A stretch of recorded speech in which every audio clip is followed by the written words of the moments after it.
In today's Gospel reading, we have an account of our Lord asking his disciples, "Who do the crowd say that I am?"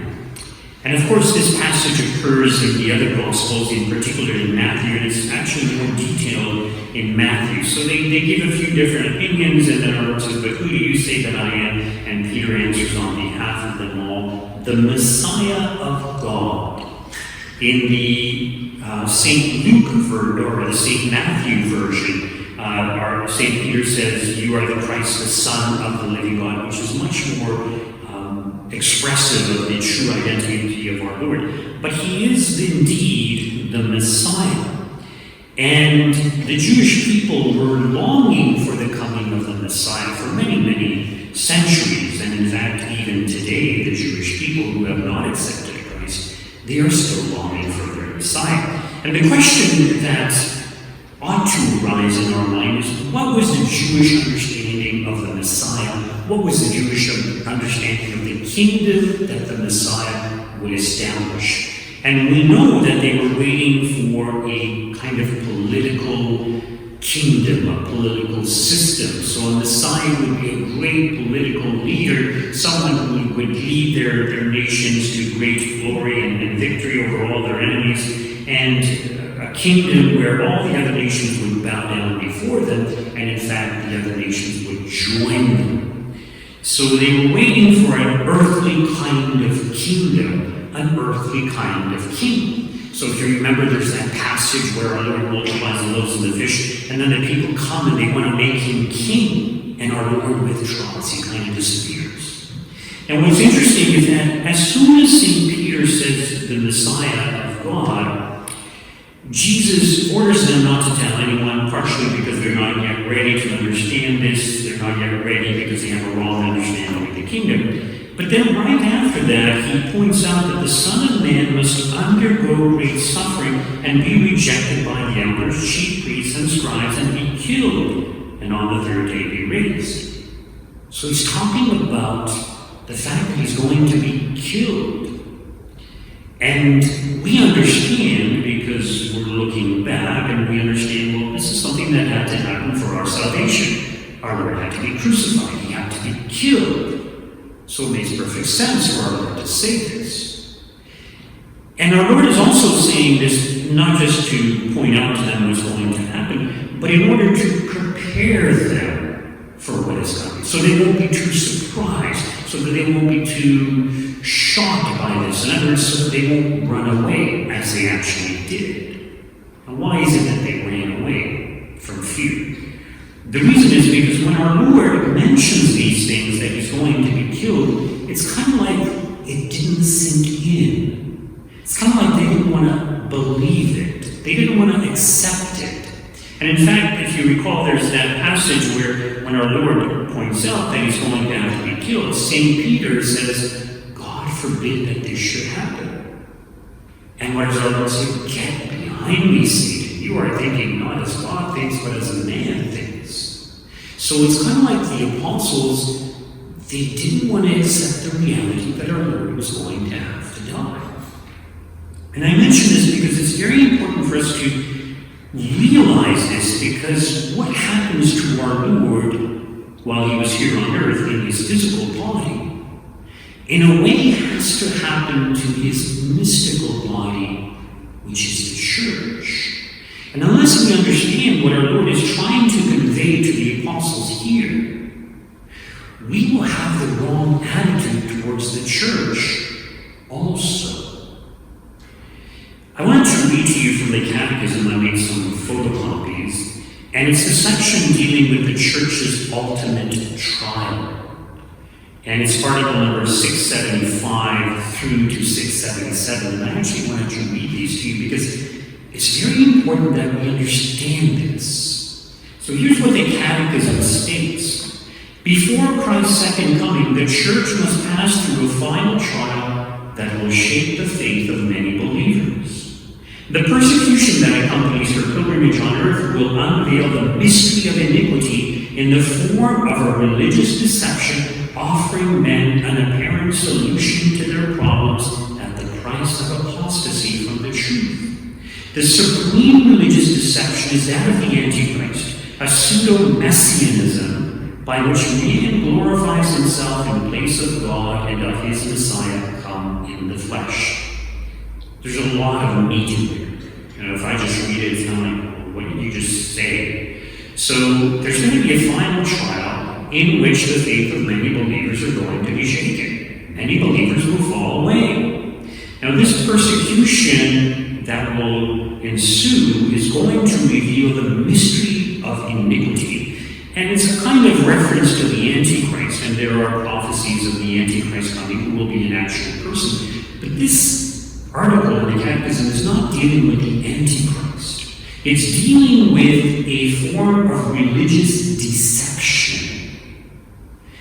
And this religious deception will be such that it will appeal to people because it will seem to solve the problems of all of mankind, but it can only do this at the price of apostasy. In other words, you will have to renounce, reject, abandon your Catholic faith and be part of this movement, this system of belief.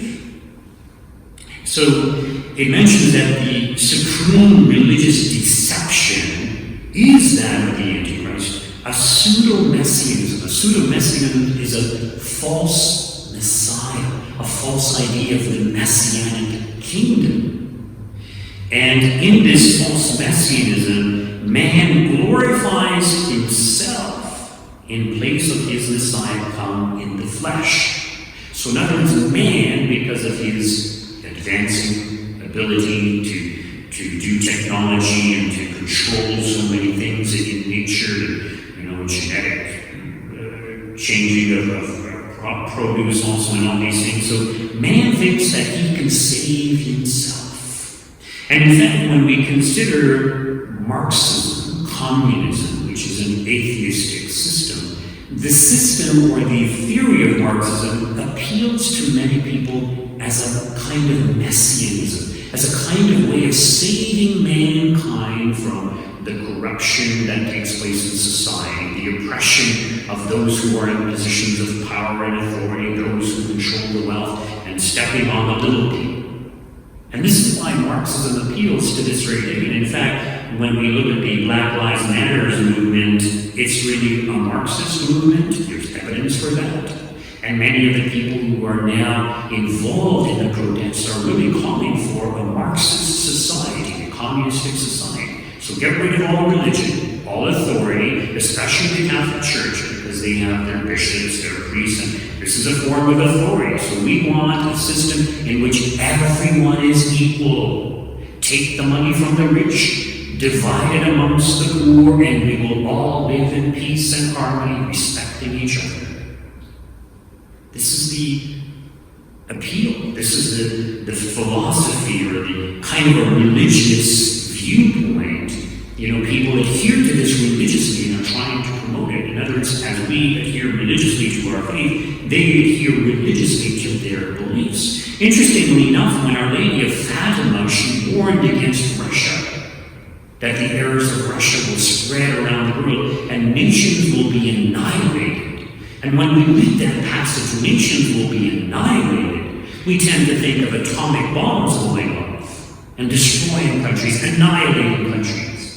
It's possible that it may refer to them, but it could also refer to a spiritual annihilation.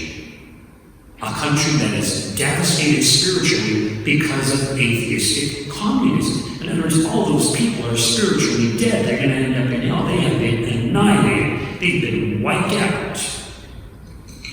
This is the reality. And people don't realize this. Now let me go on to read Article 676. The Antichrist deception already begins to take shape in the world every time the claim is made to realize within history that messianic hope which can only be realized beyond history through the eschatological judgment. The church has rejected even modified forms of this falsification of the kingdom to come under the form of millenarianism, especially the intrinsically perverse political form of secular messianism. Once again, a lot of big terms, hard to understand. So basically, it's saying that this ideal of a messianic kingdom can never be realized here on earth. It can only be realized through the eschatological judgment. And it's the judgment that will take place at the end of time when Christ returns in glory and we are all in heaven. That's the only time we will be able to live in true peace and harmony and love. Why is the political system of Marxist communism going to fail? Because they don't take into consideration our fallen human nature that we are prone to sin. And so what do we see in these countries that became communist?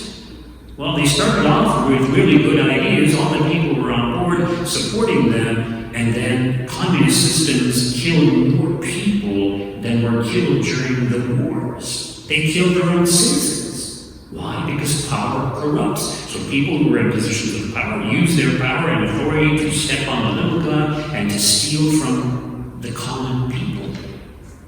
So you look at Russia, you look at communist China. Even to this day in China, the people are suppressed. Some of them are arrested and their organs are harvested. And terrible, terrible things happening because there's no respect for human life. Because it's an atheistic system. So what do you expect?